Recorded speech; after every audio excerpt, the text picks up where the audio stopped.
In the Middle Ages, the Iberian Peninsula was a volatile jigsaw puzzle. Small Christian and Muslim kingdoms constantly fought for territory.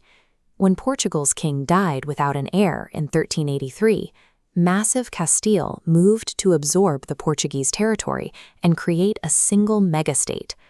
This crisis climaxed in 1385 at the Battle of Aljubarrota. The Portuguese forces were outnumbered, facing down heavily armored Castilian knights in a fight for their sovereign existence. But the Portuguese survived through terrain and tactics. They dug defensive trenches and positioned English archers to bottleneck the heavy Castilian cavalry, turning an open-field charge into a muddy trap.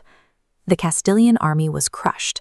Portugal secured its independence, ensuring the peninsula would remain split into distinct sovereign spheres. While this victory saved the Portuguese crown, it also created a geographic trap.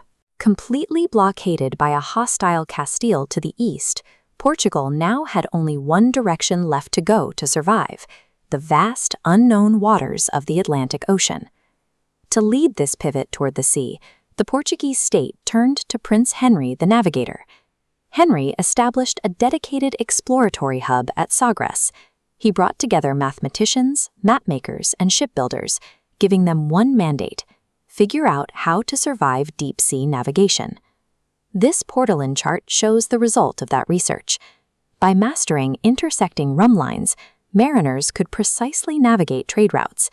In 1434, Portuguese ships rounded Cape Bojador, proving the ocean didn't boil, and cracking open the route down Africa's western coast.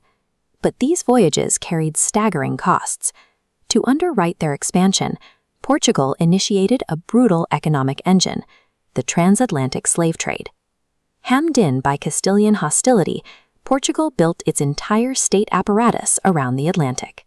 This focus provided the ships, charts, and capital for Vasco da Gama to bypass continental blockades and establish the first direct sea route to India.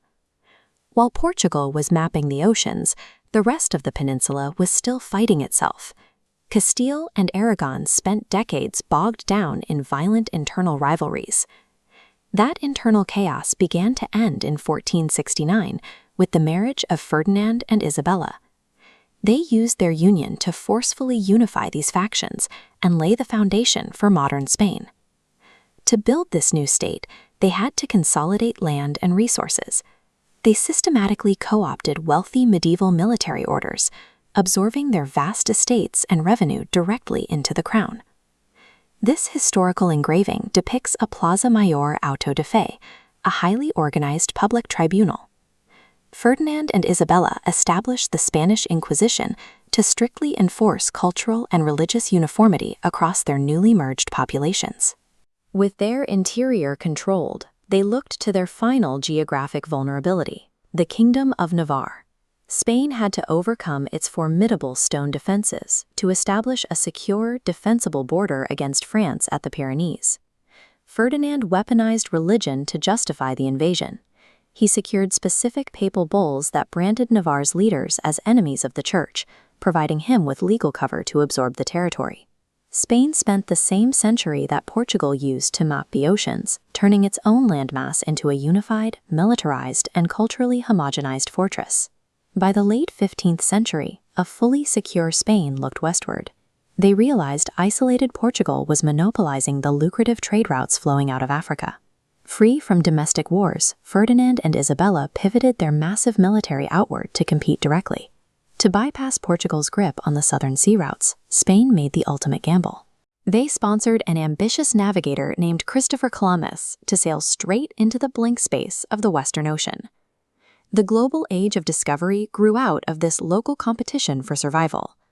When Portugal's sea routes met Spain's westward gamble, the collision of these two divergent paths redrew the map of the entire world.